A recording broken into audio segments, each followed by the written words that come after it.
كما يستحقه حمدا كثيرا. الحمد لله الذي جعلنا من أمة محمد المصطفى صلى الله عليه وآله وسلم.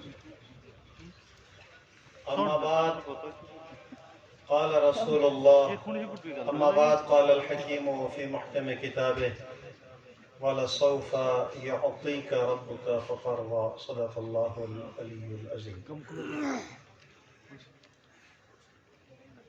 سب سے پہلے میں تمام شرکائے میلاد کو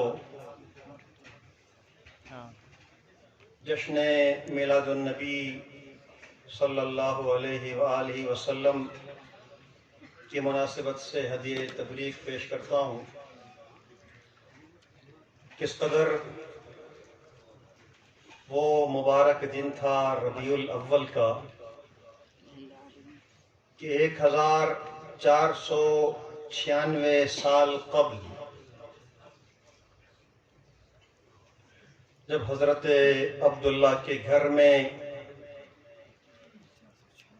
اس ہستی کو پروردگار نے حضرت آمنہ سلام اللہ علیہا کے بطن مبارک سے اس دنیا میں بھیجا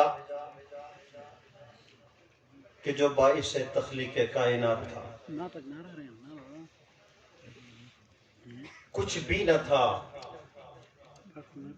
رب کی ذات پوشیدہ خزانہ تھی.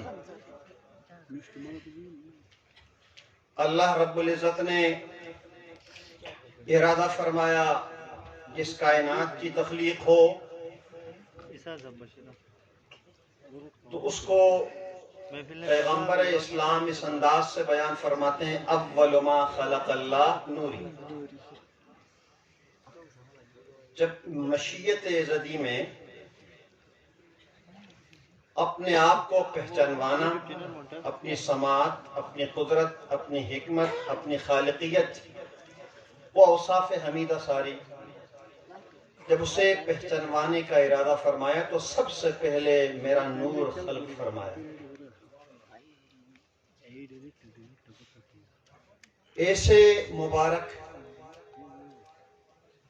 مبارک دن ہے، ہمیں گھبرانے کی ضرورت نہیں ہے، مبارکبادی دینی چاہیے. اور میں آج کے اس پروگرام کے بانی وزیر اعلیٰ گلگت بلتستان جناب محترم خالد خورشید صاحب کو 3 مبارکبادیاں دینا چاہتا ہوں. سب سے پہلے آپ نے خدا کو راضی کیا. اگرچہ ہم محاورہ سنتے آئے ہیں کہ رب راضی جگ راضی، لیکن حقیقت اس سے اور بھی آگے ہے. محمد راضی خدا راضی. یہ میں نہیں کہہ رہا، میرے جذبات نہیں کہہ رہے، میری وابستگی نہیں کہہ رہی، قرآن کہہ رہا ہے. قُلْ إِن كُنتُمْ تُحِبُّونَ اللَّهَ فَاتَّبِعُونِي يُحْبِبْكُمُ اللَّهُ. اللہ سے دوستی کرنا چاہتے ہو، اللہ کی بندگی میں شامل ہونا چاہتے ہو، اللہ کی نظر رحمت میں آنا چاہتے ہو، اللہ کی عنایات حاصل کرنا چاہتے ہو، تو اس وقت اللہ کی جانب سے معیار کیا دیا گیا؟ فَاتَّبِعُونِي، میرے رسول کی اتباع کرو. اور میرے رسول کا اتباع کرنا یحببکم اللہ، نتیجہ کیا ملے گا؟ اللہ تمہیں دوست رکھے گا. لہذا آج وہ مبارک دن، اگرچہ فقہ جعفریہ شیعہ تاریخ کے مطابق 17 ربیع الاول ہے، چاہے 12 ربیع الاول ہو، 17 ربیع الاول، ہم اسے رسول سے منسوب سمجھتے ہیں. اور ہر وہ چیز جو رسول اکرم سے منسوب ہو ہم اسے لائق تعظیم اور لائق تکریم سمجھتے ہیں.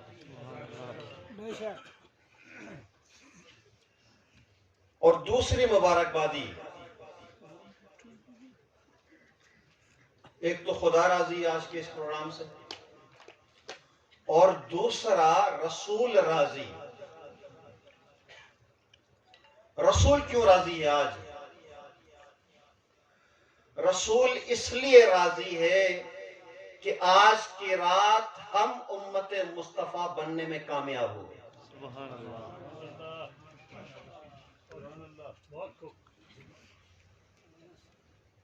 امت مصطفیٰ کوئی تمیز نہیں ہے کون ہاتھ کھول کر پڑھتا ہے کون ہاتھ باندھ کر پڑھتا ہے. جو بھی امت مصطفیٰ ہو، اس لیے کہ ہم نے اپنے آپ کو اس انداز سے دنیا کے سامنے پہچانوایا کہ ہم اپنے آپ کو امت مصطفیٰ کے طور پر پہچانوانے میں کامیاب نہ رہے.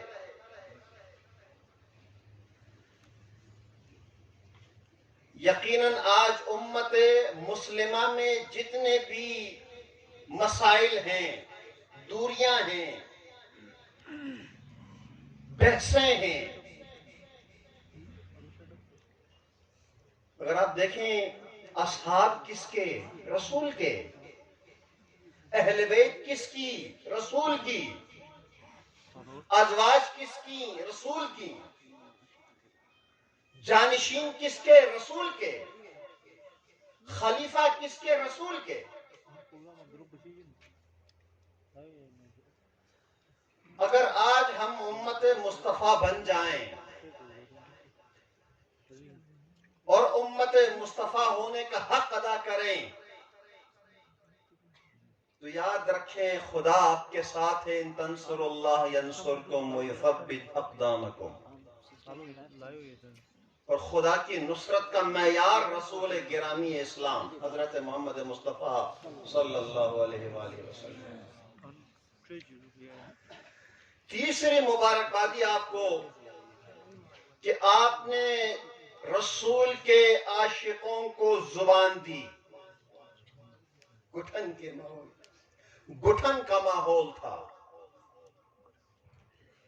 اور اس گٹھن کے ماحول میں گلگت بلتستان کے ان ہیروز کا کہ جو ہمارے پہلوں میں مدفون ہیں، جن کی قربانیوں کے بدولت آج ہم اپنے آپ کو آزاد بھی سمجھتے ہیں، پاکستانی بھی سمجھتے ہیں.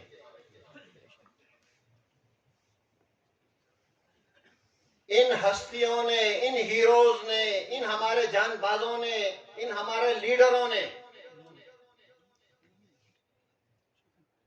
جب کبھی بھی دشمن پر حملہ آور ہوئے، امت مصطفیٰ بن کر حملہ آور ہوئے. یہ نہ دیکھا کون کتنے اماموں کا ماننے والا ہے، کون اصحاب کا ماننے والا ہے، کون امامت کو ماننے والا ہے. آپ نے یہ گٹھن دور کی. زبان عاشقان رسول کو جواز دیا اور ایک ساتھ جب آپ نے وزیر اعلیٰ صاحب آپ نے اس کا اقدام کیا، اس کا آغاز کیا، آج ہمارے درمیان ایک ایسی شخصیت بھی بیٹھی ہیں جو ہمارے مادر علمی کے سربراہ ہیں. مجھے امید ہے وائس چانسلر صاحب آج آپ کے جد امجد کی ولادت کا دن ہے. میری گزارشات، میری توجہات جو مبذول کرا رہا ہوں اسے آپ درگزر فرمائیں گے. محرم اور سفر کے مہینے آپ نے گٹھن سے گزارے، میں جانتا ہوں بڑی تکلیف اور کرب سے گزارے. آپ کے جد امجد کی ولادت کے دن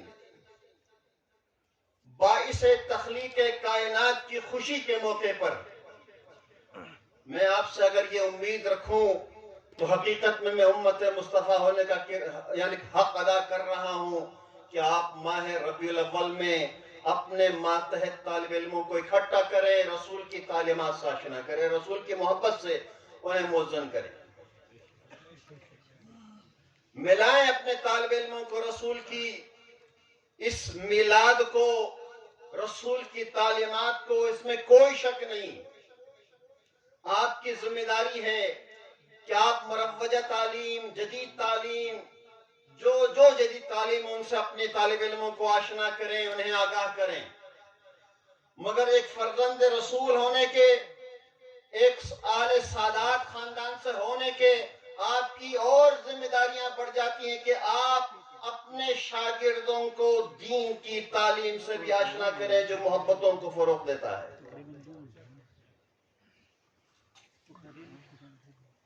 اور اس میں کوئی شک نہیں ہے، مجھ سے پیشرو حق ادا کر چکے ہیں، صرف اپنی باری اور اپنا نام آج کے اس محفل میلاد میں اظہار عقیدت کرنے، رسول سے عشق رکھنے، رسول اکرم کی تعصی کا جذبہ اپنے اندر پیدا کرنے والوں میں نام لکھنے کی غرض سے میں یہاں آیا۔ اگر کوئی خدا کی بندگی میں جانا چاہتا ہے، رسول کے بغیر خدا کسی کو اپنی بندگی میں داخل ہی نہیں کرتا۔ اگر کوئی اللہ کی اطاعت کرنا چاہتا ہے تو رسول کی اطاعت کے بغیر اللہ کی اطاعت نہیں ہو سکتی۔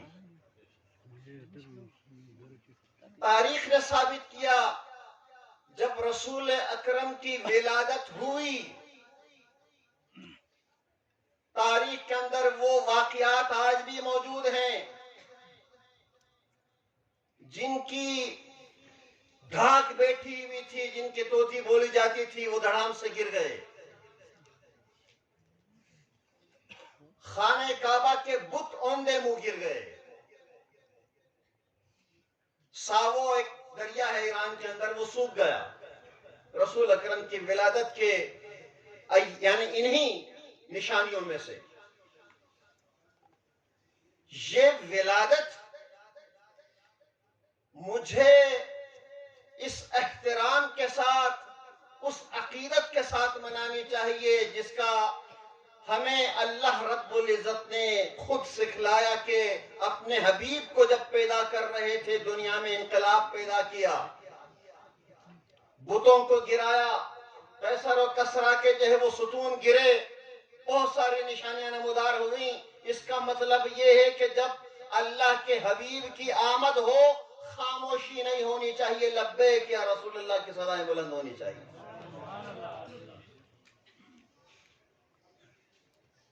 اور ساتھ ساتھ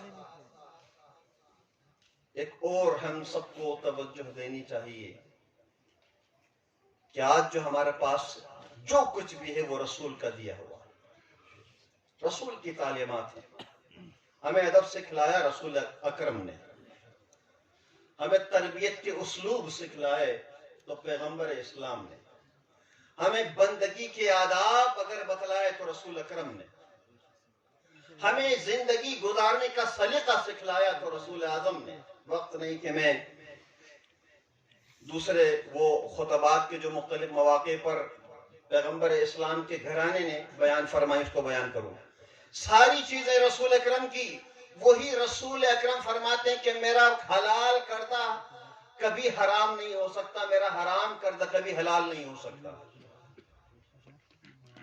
اور پھر فرمایا کہ قیامت تب تک نہیں آئے گی جب تک میری ذریت میں سے ایک ایسا شخص جو میرا ہم نام ہوگا، جس کے اخلاق میرا اخلاق ہوگا، جس کا کردار میرا کردار ہوگا، جس کا گفتار میرا گفتار ہوگا، جب تک اس کا ظہور نہ ہو اس وقت تک قیامت نہیں آنی۔ آج غلبہ اسلام کا زمانہ ہے۔ میں سمجھتا ہوں کہ آج چنار باغ کے اندر رسول اکرم کا میلاد اور یعنی ربیع المیلاد منانے کا اہتمام خود غلبہ اسلام کی سنگ بنیاد ہے۔ دنیا میں دیکھیں، دنیا پر نظریں جمائیں، جو اسلام دشمن طاقتیں تھیں وہ اب اپنے الٹے قدم ہو جا رہے ہیں۔ اپنے اطراف میں دیکھ لیں، اپنے ہمسایہ ممالک میں دیکھ لیں، جو اسلام دشمنی میں شہرۂ آفاق تھے ان کے پاؤں ڈگمگا رہے ہیں، ان کے قدم میں لرزہ طاری ہو چکا ہے۔ اور یہ کیا ہے؟ غلبہ اسلام کی طرف ہم جو ہے وہ دنیا جا رہی ہے. جب غلبہ اسلام کی طرف دنیا جا رہی ہے تو یقیناً یہ غلبہ اسلام کس کے ہاتھوں ہوگا؟ حضرت امام مہدی کے ہاتھوں سے غلبہ اسلام ہونا ہے. آئیں رسول کی دی ہوئی تعلیمات سے ہم مہدی کو سمجھیں، مہدی کی حکومت کے لیے اپنا کردار ادا کریں. اور مہدی کی حکومت کے لیے کردار تب تک ادا نہیں ہو سکتا جب اپنے جسم و جان میں رسول کی تعلیمات کو نافذ نہ کیا جائے. اور دعا گو ہوں کہ پروردگار جس طریقے سے آج کی رات ولادت کی رات فرشتوں نے کھڑے ہو کر خدا کے حضور اطاعت اور فرمان برداری کی اور جو انہیں اجر و ثواب ملا، انہی اجر و ثواب کا مستحق آج آپ کو بھی قرار دے. السلام علیکم ورحمۃ اللہ وبرکاتہ. جزاک اللہ، سبحان اللہ. یہ تھے شیخ مرزا علی صاحب، امام الجمعہ والجماعت، مرکزی جامع مسجد دنیور. اس وقت ہمارے درمیان حلقہ رباب ذوق کے شعراء موجود ہیں. میں ان سے ملتمس ہوں کہ وقت کی قلت کے باعث میں گزارش کروں گا کہ آپ مختصر کلام سنائیں. سب سے پہلے میں دعوت کلام دینے جا رہا ہوں محترم ظہیر سحر صاحب کو. وہ یہاں تشریف لائیں اور اپنے کلام